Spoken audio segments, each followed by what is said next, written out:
Hi, I'm Jay. This is my garden. It's a hard mulch life. It's a hard mulch life for me. It's a hard mulch life for you. Planting, gardening, best we can do. Today I thought we would have a fun experiment. I've always wanted to do this. When I was growing up, you learn in school about how all the settlers came here and how the Native Americans taught them how to plant corn so they could survive that first winter. And they always said that they put a fish into the bottom of or underneath in the soil where the corn was being planted for fertilizer. I mean, it makes perfect sense. However, I recently saw a channel, Epic Gardening, and they were doing an experiment. I think this video was a little old, but I came across it a couple of days ago. They were putting all different kinds of things in the ground under the same tomato plants. They wanted to see which one would grow better. It's a fun experiment. They put 4 catfish heads underneath one tomato, and that ended up being the worst performer. So it got me thinking, was it too much? Should they have just done 1 catfish head? Was it the heads themselves? What if they had just put a section of the fish? Or what if they just put a smaller fish? Maybe it was too much and it created too much stuff. It took too long to break down. I don't know, but I thought I would have an experiment with it. So we're going to take 2 different corn plants. One's growing pretty well. The others are in a small container and they're still fairly new, but there's about 4 of them. And I read online that you can plant up to about 4 in a container. But what you want to do is, as they start to grow, you want to prune the 2 weakest ones and just let 2 grow in the container. So that's what we're going to do. And over the course of the next few weeks, we're going to monitor it and see what happens. So let's do it. Okay, one of the first things we need to do when we're going to use a 5 gallon bucket is we've got to put holes in it. It's got to have good drainage. So I've got a couple of 5 gallon buckets here. And I don't know if you can see this very well, but see there's a number 2 right there in the recycling area. And that is food grade. I think it's 2 through 5 is technically food grade, but I think 2 is the magic number that you want, okay? So what we're gonna do is we're gonna drill a hole right here in the center, and we're gonna do probably 4 or 5 around the edge, just to make sure we've got a good solid drainage. Now, you can use whatever size bit you'd like. I'm using a 5/8 bit. It's what I had. You don't want to go too big because then you worry the soil might fall out or you might lose water too quickly. And another thing to do, don't just set these directly on the ground. We'll talk about that more in a minute.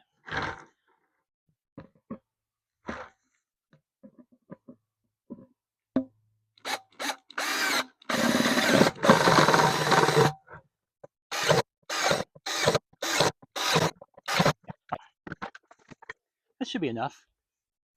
We've got 1 in the center and we've got 6 around the outside.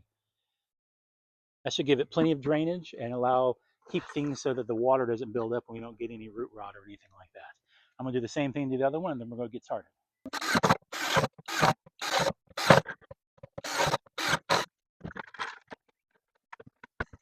And do be careful, as you saw what just happened to me. It spun around. You want to make sure that bit doesn't spin around on you.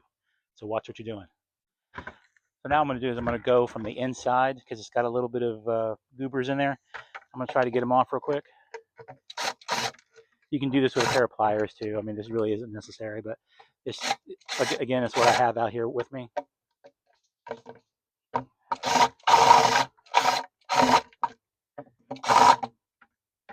Okay, so we have our corn plants. These little guys are still new. They look really good.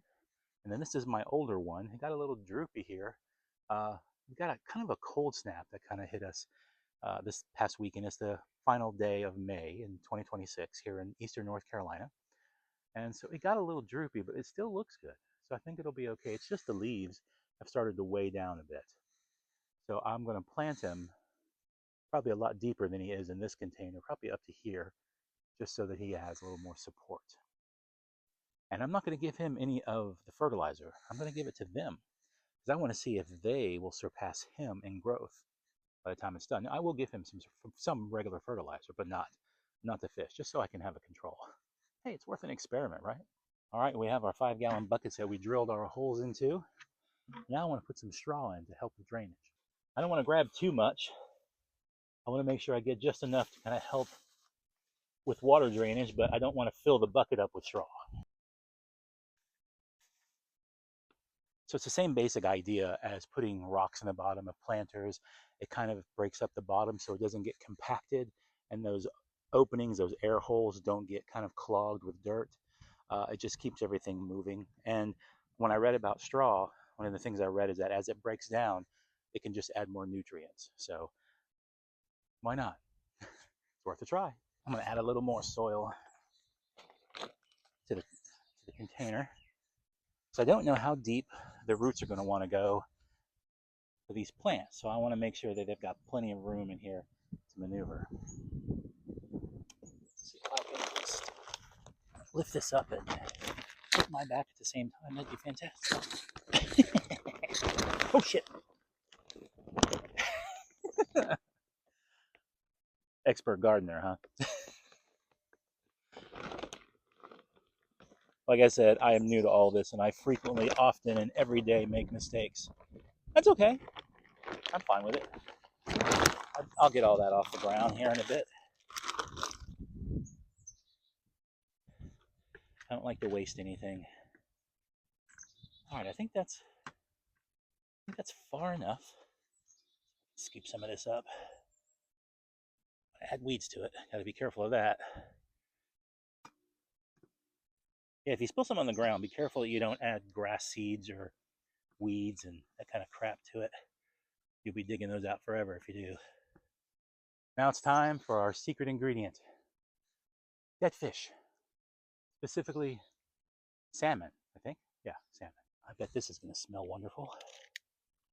Try to save some of the juices. I'm sure they help. My hands are going to smell after this. All right. Here's our fishy. Put him down there. Give him a little berry. Get the weed out. And see what happens. All right, let's go ahead and fill our soils up to the top. I think I said this in the bed video. Don't scrimp on the soil. Like on my two original beds, it's about, I don't know, 5 or 6 inches from the top. I should have just filled it all the way like I did the new ones. Trust me, it'll work out in the long run. And if you don't have the money for super expensive soil, grab the cheaper stuff if you have to, and then mix it with some things like the black cow, which has a lot of debris in it as well, but just something to give it some extra nutrients if you can't or not able to make your own, or get some mulch or something from a local nursery might be good too. Not mulch, but mulch goes on top, but some compost, something like that. Okay, let's try not to get this all over the ground again. Should just use the shovel.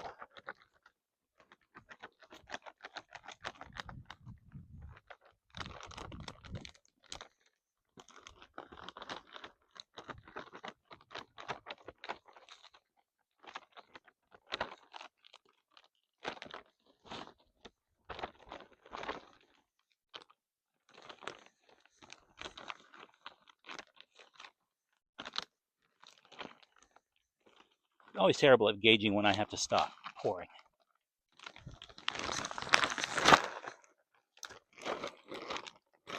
There. I could probably use a little bit more.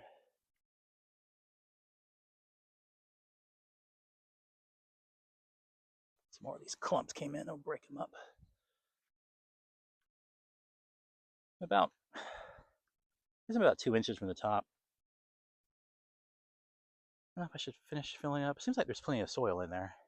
So I'm about 2 inches from the top. I feel like there's plenty of soil in there though, so I'm gonna go ahead and leave it and let's plant some corn. Wish me luck, guys.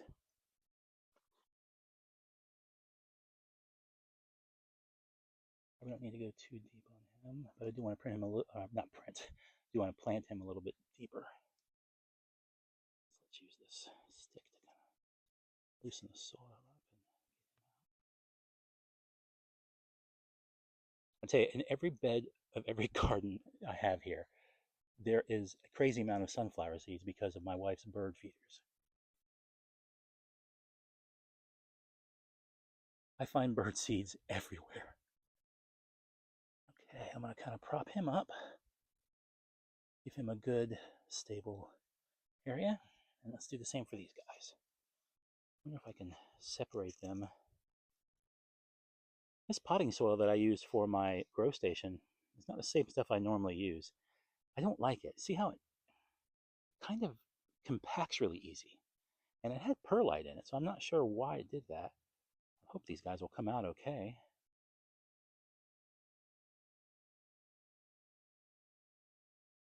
See what I mean? It's just really, it's got me concerned now.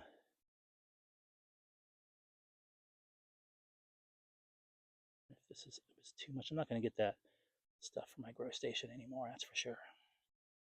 Oh, I killed one. Damn. Well, not much I can do about it. I'll use it as compost. This stuff is so compacted, I really don't like it at all. I don't know if this is going to work or not. I'm just going to kind of dump them out because they seem to be having a hard time letting go. And I'm sure I'm doing everything wrong right here, but I am trying to get these guys to survive. Hopefully, a moderate of success doing that. Again, baby gardener, still learning, understanding that I've done a lot of things wrong and perfectly willing to listen. Anyone who wants to say, hey man, don't do that. That was really dumb. But let's see if I can get these guys in here. Spaced in here. Get them a little further down. They probably should have been a little bit older. I'll move him over just a bit. But the other one that I had that was the companion to that guy ended up just kind of giving up on life. So I don't know if these guys will make it, but we're going to give it a try. So we're going to give these guys a good watering in. And I'm going to give them a little bit of fertilizer on top that I like to use, which is kind of a fish kind of thing. I'll show you. So here's what I like to use. It's like a bone meal. It's got like phosphoruses and sources of nitrate, promotes bigger blooms, promotes strong roots, promotes better vegetables. It was recommended, and I had a fish one, but I guess I must have used it all. But anyway, so we're going to give this little sprinkle around and mix it in the soil, and hopefully it helps our plants.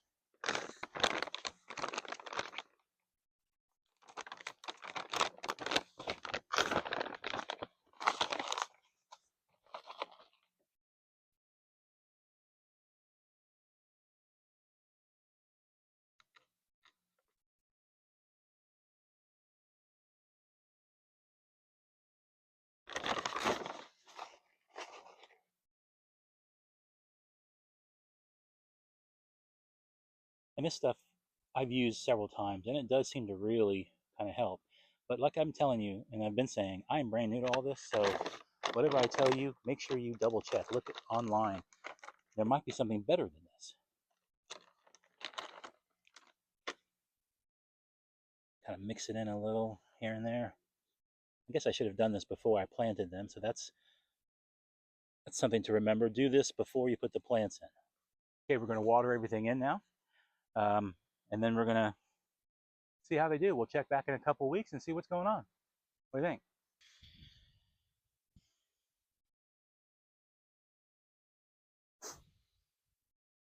All right, guys, we're watered in. We're going to set our corn back where they're going to live for a while. But I want to show you one more thing before you go. I think it's really cool. So I planted cucumbers a while back, and today I've got babies. I'm a papa. So I was just looking around, seeing that something was munching on my cucumber, so I need to get a net or something over this. And then I pulled back a leaf, and look, the first baby cucumber I saw. I think I'm gonna call him Todd. Todd the cucumber. But Todd has brothers and sisters. This is Sabrina.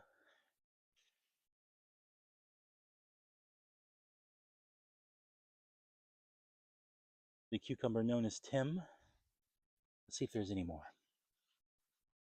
Oh, yep. No, that's a branch. Let's Let's see.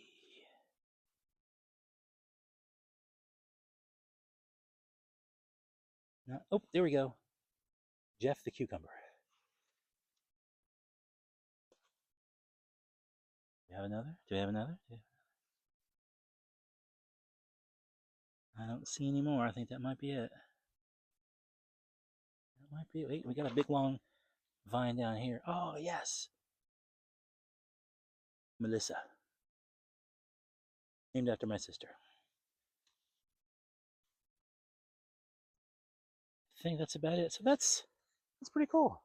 A nice surprise to have a handful of little cucumbers growing. Now, I've also read that you're supposed to prune the first few cucumbers and not let them grow to maturity. So I've got to double check that again and see if it's true.